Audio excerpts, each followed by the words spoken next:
Good morning! Share ko ulit sa inyong aking indoor exercise for today. Happy Monday everyone!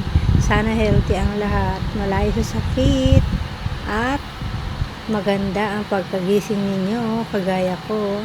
Gising na maaga para mag-exercise. Yan ang aking exercise for my legs and arms strengthening. Ililift ko yung aking right legs. Dahil yung right legs ko ang may stroke, ang affected area. Ayan, meron nga pala yung weights. Ang weights ko ay 3 kilos. And then, ililift natin siya and hang for 10 seconds. Pwede mong gawin from 10 to 15 counts paulit-ulit. Hanggang kailan mo kaya hanggang i-lift siya. And then, susunod naman ay i-bend natin yan. I-lift siya ng nakabend. Tapos, 10 counts din. Pwede 15 or 20. Pwede mong gawin paulit-ulit hanggang sa kaya mo. Hanggang saan kaya mo. Ayan. I-bend natin and then i-lift siya. Ayan. Kailangan nakarala yung kamay mo sa legs para hindi basta malaglag ang iyong binti. Ayan. Kaya natin yan guys. Basta walang hindi kakayanin para sa ating paggaling. Ayan, araw-araw gawin yan. May stroke ka man o wala, may sakit ka man o wala, mag-exercise ka dahil kailangan ng katawan ng exercise to prevent sickness and keep our body health. Sabayan mo rin yan ng pagkain ng healthy food. Kasama na ang fruits, milk, and vegetable. Kailangan kumain ng healthy.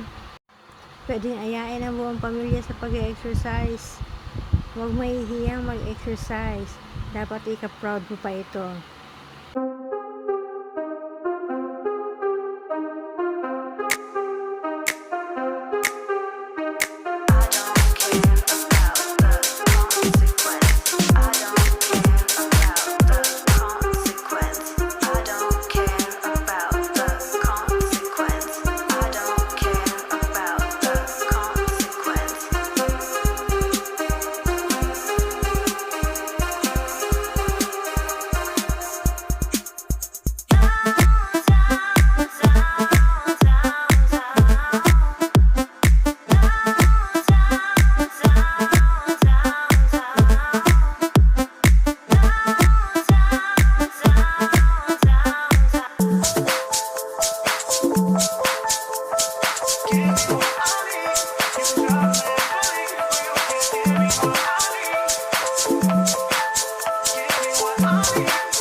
After ng pahiga, ayan, tayo naman tayo.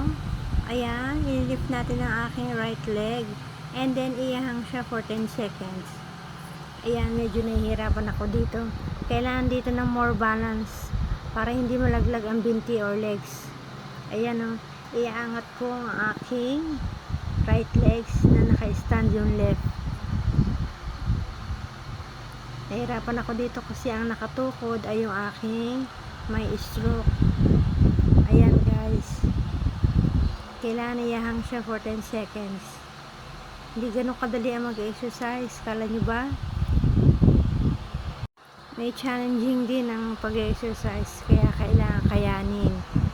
Medyo hinihingal na ako dyan. Ayan, napapagod na ako. Ayan, natapos ko na yung kabila. Yung aking right side naman ang i-up ko. Ganun din, 10 seconds siya iyahang bago ibaba. And then 10, 15 or 20 counts mo gagawin. Araw-araw yan. Para ma-enhance ang ating flexibility na ating legs. At mag-continue sa ating paggaling at dumiretso na ang lakad.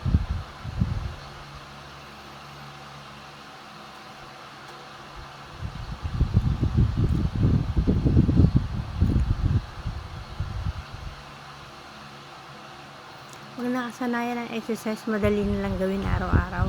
Kasi sanay na katawan at hahanapin din ng katawan mo ang pag-exercise. Pag nasanay ka na, kailangan gawin mo na araw-araw, gawin mo na, ang tawag doon, ayan na ating magiging bisyo ng ating katawan para sa pagpapalakas, pagpapasigla. Ayan, thank you so much sa pag-watch na aking video. Thank you for watching everyday, daily activities ko sa umaga. Huwag kayong magsasawa. Araw-araw kong gagawin, araw-araw ko magpo-post. God bless.